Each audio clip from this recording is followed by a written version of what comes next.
আমরণ অনশন কর্মসূচি পালন করছি এবং এই আমরণ অনশন কর্মসূচি পালন করতে গিয়ে মোফাজ্জল হোসেন সাদাত ঢাকা বিশ্ববিদ্যালয় 18-19 সেশনের স্টুডেন্ট এবং বাংলাদেশ গণতান্ত্রিক ছাত্র সংসদের যুগ্ম আহ্বায়ক, তিনি হিট স্ট্রোকে আক্রান্ত হন এবং বর্তমানে ঢাকা মেডিকেল কলেজে চিকিৎসাধীন আছেন।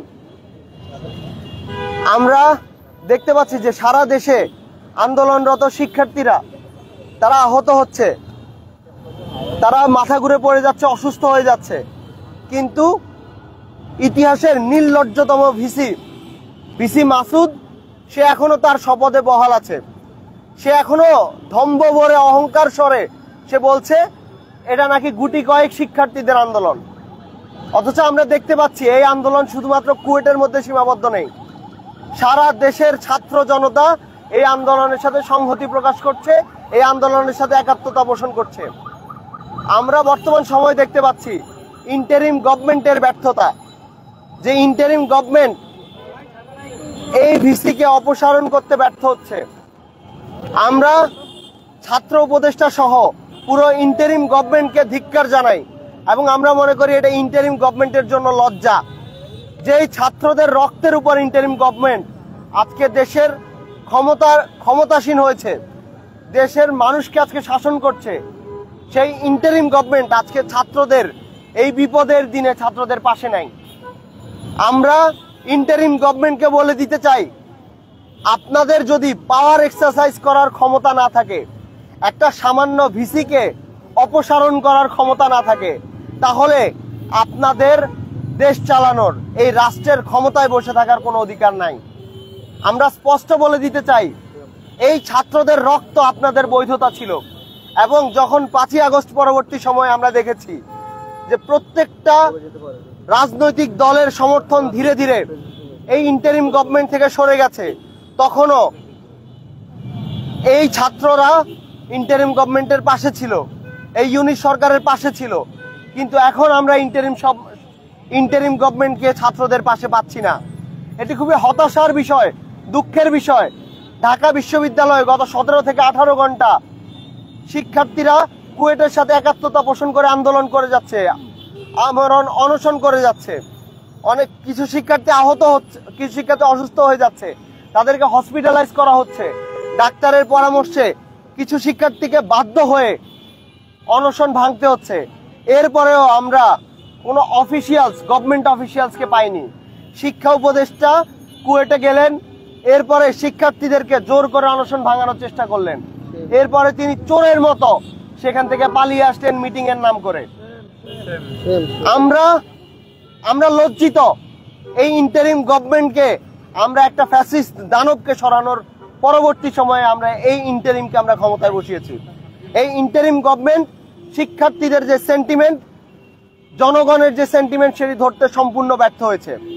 আমরা ইন্টারিমকে শেষবারের মতো আমরা হুঁশিয়ারি করে দিতে চাই যে ইন্টারিম যদি শিক্ষার্থীদের এই দাবি না মেনে নেয়, তাহলে ইন্টারিমের জন্য সেটি ভালো হবে না। এই ছাত্র জনতা জুলাইয়ে যেভাবে রাস্তায় নেমে এসেছিল, সে একইভাবে রাস্তায় নেমে আসবে এবং এই ইন্টারিমের শেষ দেখে ছাড়বে।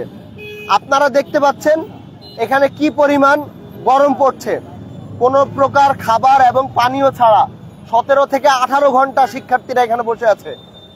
অলরেডি একজন হিট স্ট্রোকে আক্রান্ত হয়েছে এবং অন্য অনশনকারী শিক্ষার্থীদেরও হিট স্ট্রোকের ঝুঁকি অনেক বেশি বেড়ে যাচ্ছে। এরপরেও আমরা দাবি মানার কোনো নামগন্ধ দেখছি না। আমরা এই পর্যায়ে আমাদের পরবর্তী কর্মসূচি এবং বাংলাদেশ গণতান্ত্রিক ছাত্র সংসদের বর্তমান পরিস্থিতির যে করণীয় দিকগুলো আছে সেগুলো নিয়ে কথা বলার জন্য আমি আহ্বান করব।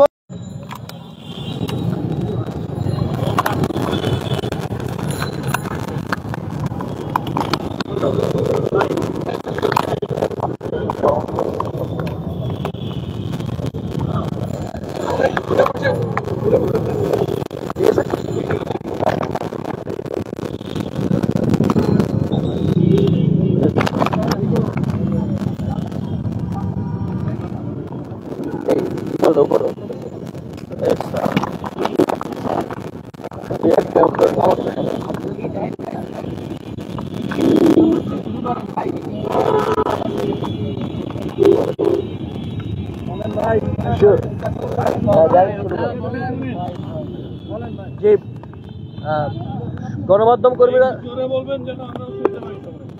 কর্মীরা যারা উপস্থিত হয়েছে, আপনাদের সবাইকে বাংলাদেশ গণতান্ত্রিক ছাত্র সংসদের পক্ষ থেকে ধন্যবাদ জানাচ্ছি। আপনারা দেখতে পাচ্ছেন তীব্র গরমের মধ্যে গত প্রায় 20 ঘন্টা ধরে বাংলাদেশ গণতান্ত্রিক ছাত্র সংসদের প্রায় 20 জন নেতাকর্মী এই রাজু ভাস্কর্যের নিচে আমরণ অনশন চালিয়ে যাচ্ছে। বাংলাদেশ গণতান্ত্রিক ছাত্র সংসদের যুগ্ম আহ্বায়ক ঢাকা বিশ্ববিদ্যালয়ের শিক্ষার্থী মোফাজ্জল হোসেন সাদাত ইতিমধ্যে হিট স্ট্রোকে আক্রান্ত হয়ে ঢাকা মেডিকেল কলেজে চিকিৎসাধীন আছেন। আমরা কেবল মাত্রই খবর পেলাম কুয়েটের ভিসি ডক্টর মাসুদ তিনি সিন্ডিকেট মিটিং ডেকে একটু ঘোষণা দিয়েছেন তিনি পদত্যাগ করবেন না। আমরা এই ঘোষণার তীব্র নিন্দা এবং প্রতিবাদ জানাচ্ছি। বাংলাদেশ গণতান্ত্রিক ছাত্র সংসদ একই সঙ্গে তীব্র নিন্দা জানাচ্ছে শিক্ষা উপদেষ্টা সকালে গিয়ে ভিসির পদত্যাগের কোনো কথাবার্তা না বলে বরং ছাত্রদেরকে অনশন ভাঙার অনুরোধ করে কোন রকমের কার্যকরী পদক্ষেপ না নিয়ে আবার ঢাকায় ফিরে এসেছেন। আমরা জানতে পেরেছি ইউজিসির একটি টিম এখনো কুয়েটে অবস্থান করছে।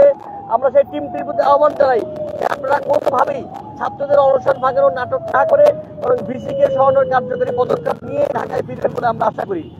আমরা বাংলাদেশ গণতান্ত্রিক ছাত্র সংসদ গত প্রায় 20 ঘন্টা ধরে এখানে আমরণ অনশন কর্মসূচি চালিয়ে যাচ্ছে। আমাদের শিক্ষার্থীরা আমাদের নেতাকর্মীরা একে একে অসুস্থ হয়ে পড়ছেন এবং তীব্র গরমের কারণে প্রত্যেকের শারীরিক অবস্থা ধীরে ধীরে অবনতি হচ্ছে। তবে আমরা যতক্ষণ অবধি পারি আমাদের শরীরে থাকে আমরা ততক্ষণ অবধি এই আমরণ অনশন কর্মসূচি চালিয়ে যাব।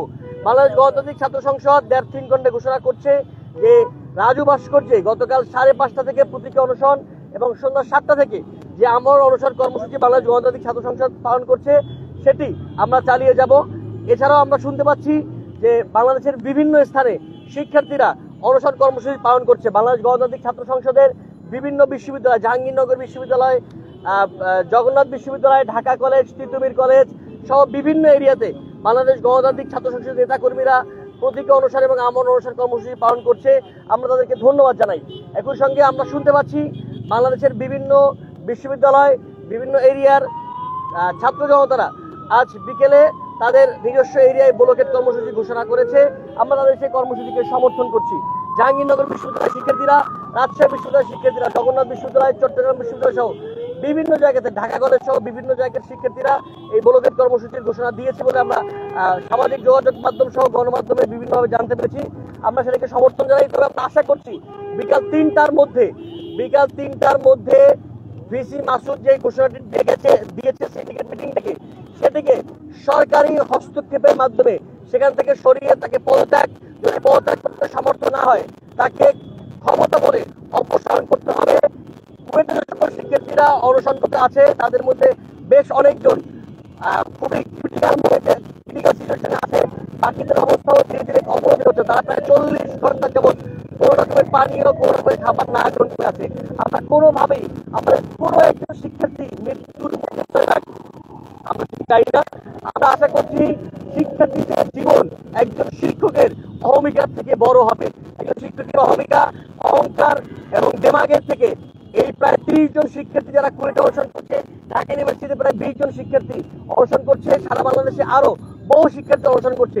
এই সকল শিক্ষার্থীদের জীবনের চেয়ে কখনোই একজন শিক্ষকের এই দেমাগ এবং অহমিকা বড় হয়ে উঠবে না বলে আমরা আশা করছি।